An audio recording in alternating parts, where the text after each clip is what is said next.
Gas prices continue climbing both here in southern New England and all across the country. According to AAA, gas prices in Rhode Island have soared to another record high for the second day in a row. This as President Biden announces the U.S. is now banning Russian oil imports. It's a move the president has been reluctant to take over concerns of skyrocketing prices. Our 12 News reporter Matt Paddock spoke with the New England Convenience Store and Energy Marketers Association about what we can expect at the pumps. He joins us live. Matt? Yeah, Brian, I spoke with John Scher, who tells me that you can expect those prices at the pump to continue to rise. And he's warning New Englanders not to worry, that we do have the gas and to not overbuy. I said, okay, I'm going to go to point A to point B, and then just to save, just to save some gas. Motorists here in New England say they're thinking twice before hitting the roads. You know what?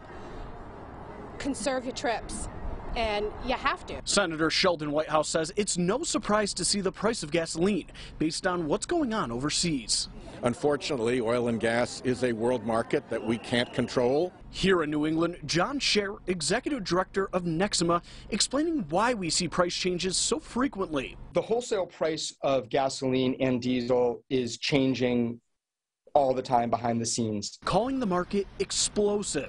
It's very, very volatile right now, and it is being driven largely, if not exclusively, by what's happening with geopolitics. Scher says the reason we see so many different prices at gas stations has to do with how often they go through gas and when retailers need to purchase a new tank of fuel.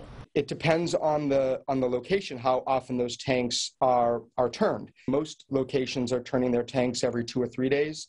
So it depends on what's happening in the markets. Another reason for sticker shock at the pump, gas excise tax. The federal excise tax is 18.4 cents, and the Rhode Island state excise tax is 34 cents. So you put those together and you're up over 50 cents a gallon. Rhode Island State Senator Jessica De La Cruz says that she's called for a pause to the state's excise tax, but that it still needs to be heard by both the House and Senate before making its way to Governor Dan McKee's desk. And so, Matt, you were out and about today. What are folks saying about these prices? Well, Kim, they're saying that these prices are really making them second guess before hitting the road.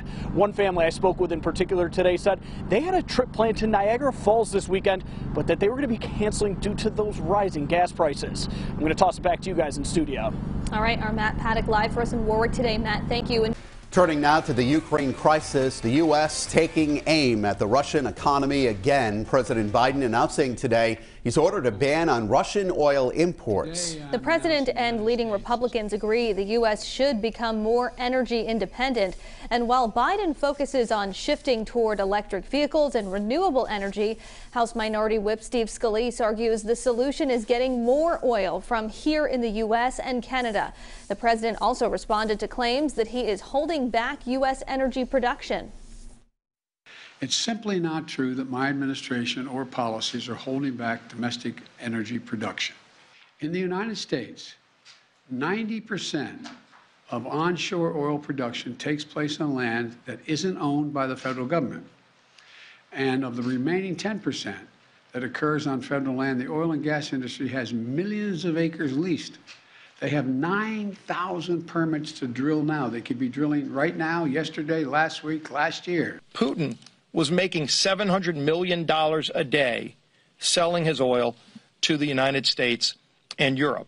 And so while you get rid of Russian oil, you don't send that $700 million to other dictators around the world. Keep the $700 million here in America every single day. Create those jobs here.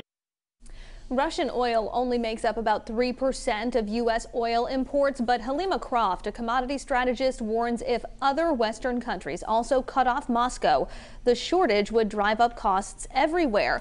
Now, Croft says even though the White House is talking to Iran and Venezuela about making up the difference, only one source can offer an instant solution. That's Saudi Arabia. In the meantime, the conflict boosted gas prices here in the U.S. to an all-time high overnight.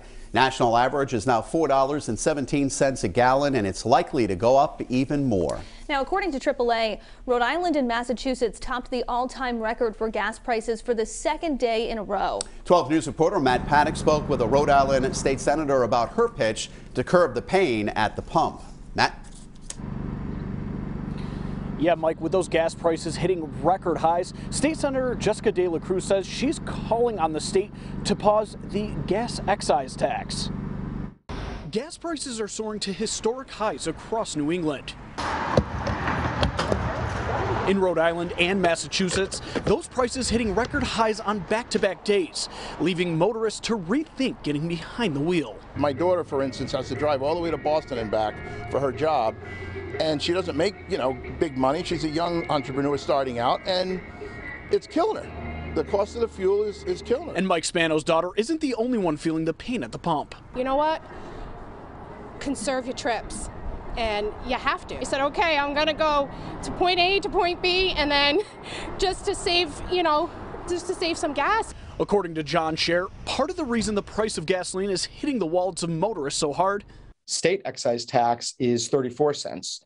So you put those together and you're up over 50 cents a gallon. Which is why Rhode Island Senator Jessica De La Cruz is calling for a pause to the state's gas tax. They increase prices with their home heating, with electricity bills, with groceries, and they're also seeing it at the pump.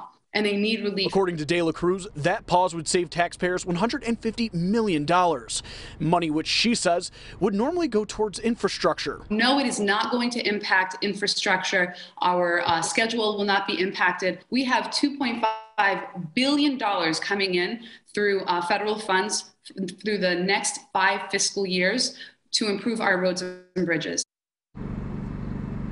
Now, Senator De La Cruz tells me that local business has struggled enough over the past 2 years and that these rising gas prices could deter locals or tourists from traveling this summer. In Warwick, Matt Paddock, 12 News.